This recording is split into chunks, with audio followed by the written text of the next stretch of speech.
Hey guys, doing a recap of July's month-long tournaments. I fished in 2 tournaments in July and it was hot except for like the last 3 days, but we had a good July. I fished in the GRBY Kayak tournament, the month-long, and I also fished in the WFF, which is the Women's Fishing Federation, month-long tournament as well. This is the first weekend. This would be July 4th weekend, and I was lucky enough to fill my limits on both tournaments, I think, that weekend. There's 2 different formats. With the GRBY Kayak tournament, any fish is eligible that you catch. So, but it is your best 5 fish throughout the month. So once you catch 5 fish, then you continue fishing throughout the month to increase your total number of inches. With the women's tournament, it's a slot limit. So there is a limited slot. For July, the slot limit was 15 to 19 inches. So how this works is you try to get 4 fish within that slot limit throughout the month. And obviously you try to get 4 19-inch fish, or as close as you can get to that. If a fish is below the slot limit or above the slot limit, you can't enter it in the slot limit leaderboard. Then throughout the whole month, you also try to catch a kicker. And the last 3 days of the month, you're able to enter your kicker, which is the biggest fish that you catch that you couldn't enter on the other leaderboard. So they also turn off the leaderboards at the end of the month. So it's kind of a lot of drama. At the end of the month, we don't really know who won until, 5 or 6 days after the end of the month. So that's a lot of fun. So as I said, the July 4th weekend or holiday weekend, I did fill my limits, I believe, on both tournaments. But things started really picking up the next weekend.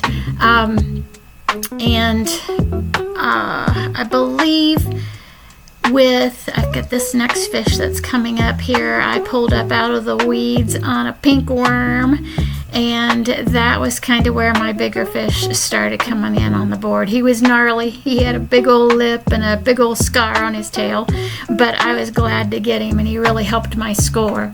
Then the following weekend, or actually it was midweek, I went up, and the first evening this guy honored me with his presence, and he weighed in at 3 pounds 5 ounces and I believe he was 19 and a half.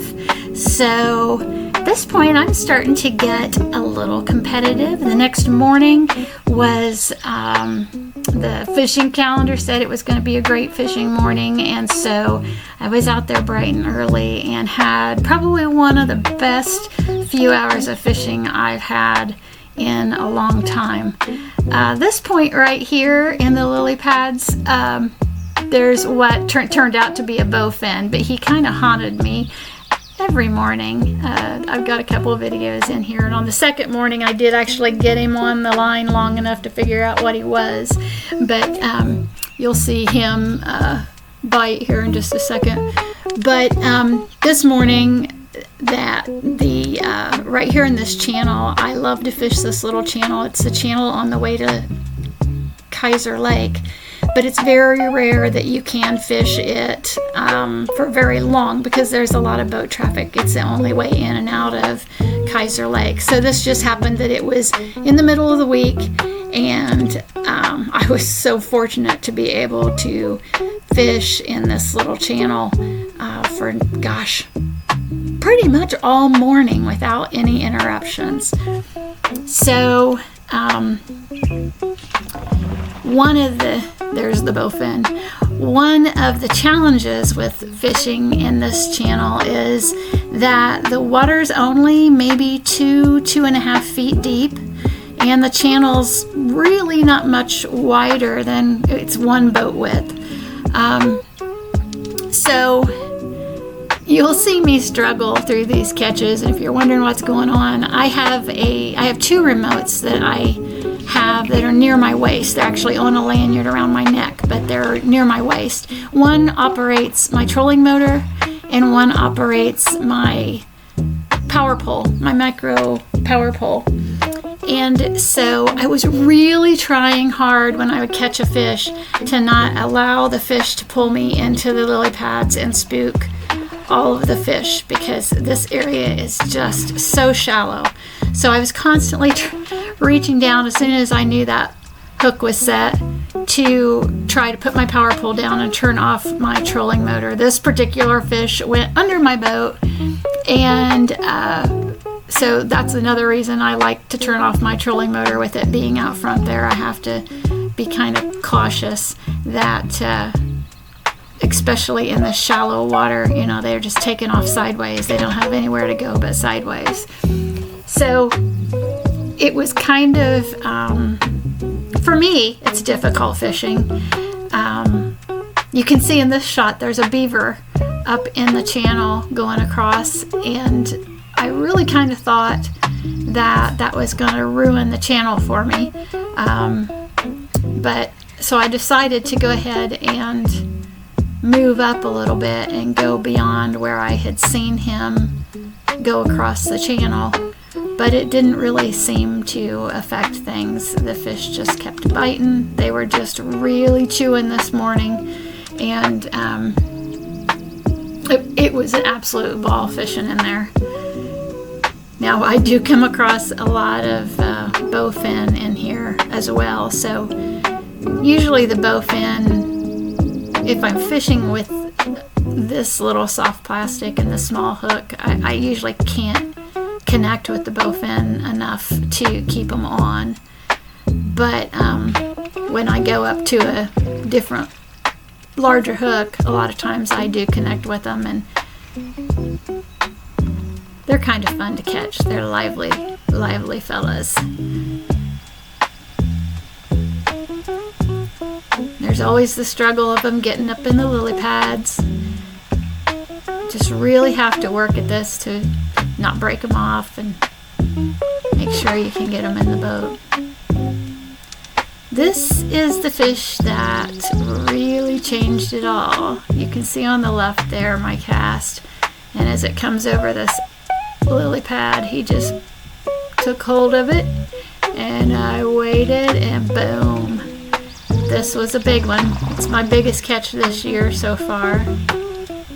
He was 3 pounds 15 ounces and measured in at 20 3/4. So that really bumped me up in the tournament. And at this point, I was only, I believe, an inch behind. Yeah, an inch behind Larry, and so I really started getting worked up about maybe being able to do some good. This is the next morning, and I'm back at that point where that bowfin likes to pester me, and one of the things that I'll go back and mention, there he is again. I got a hold of him that morning, and he did get off, but not before, as he swam away, I was able to see that it was a bowfin. So from there on, I did go ahead and stop fishing that corner so much. But it was almost like you can see here, I did catch 2 bowfin that day. They kind of came into the channel, and it seemed like every nice little outcrop of lily pads that sticks out, I would end up with a bowfin. So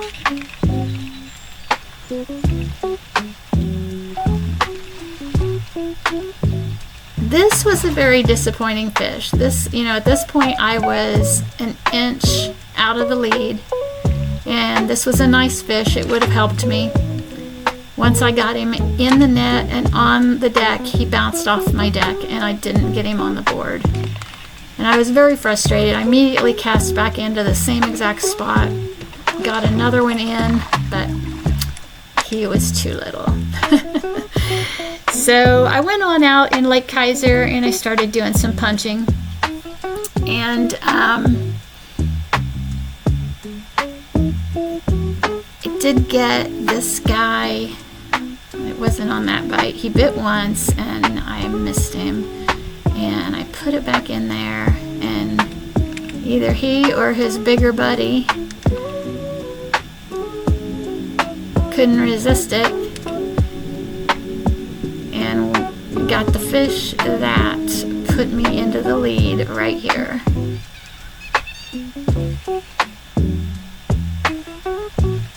Punching is kind of new for me. I haven't done it a whole lot, and so it's super fun. I'm really loving it. I've got a lot of learning to do. But he was 18, I believe 18 3/4, and so that's the fish that put me in the lead. And I was able to hold on to that lead for I think 3 or 4 days.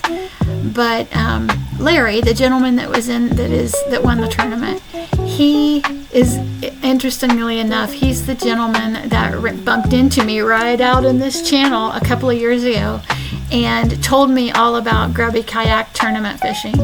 And he is the reason that I tournament fish now. I would not have known about it if I hadn't have bumped into him. So it was kind of fun to be competing with Larry.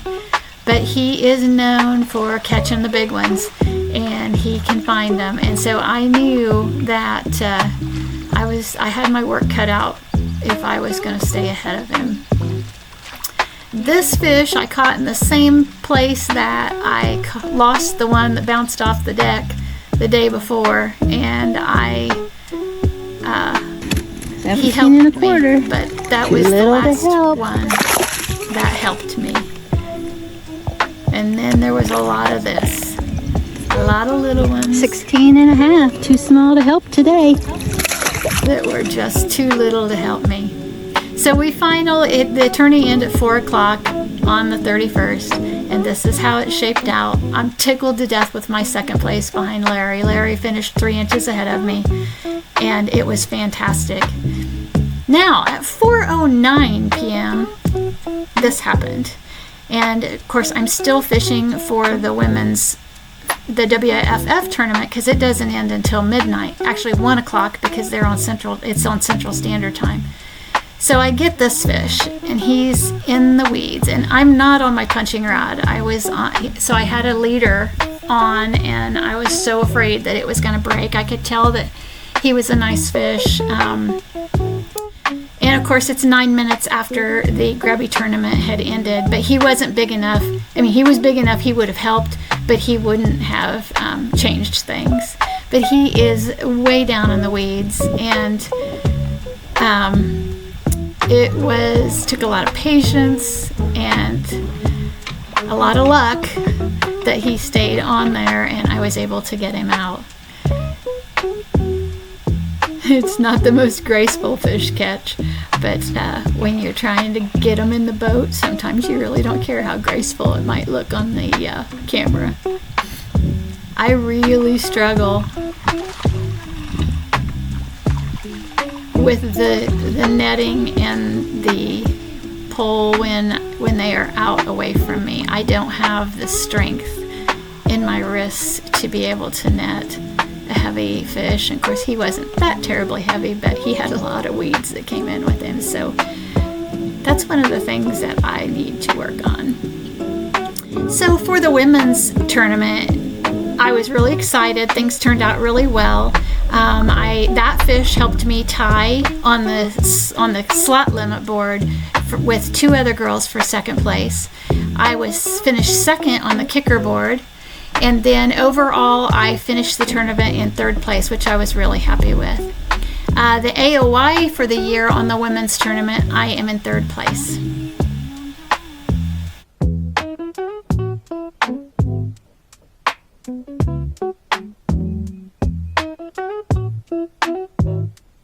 Well, the sun is setting on July. We're already partway into August. It's going to be a hot month too, and I'm headed to the lakes now to start racking them up for August. So until next time, keep pedaling, paddling, and picking your way through the wild.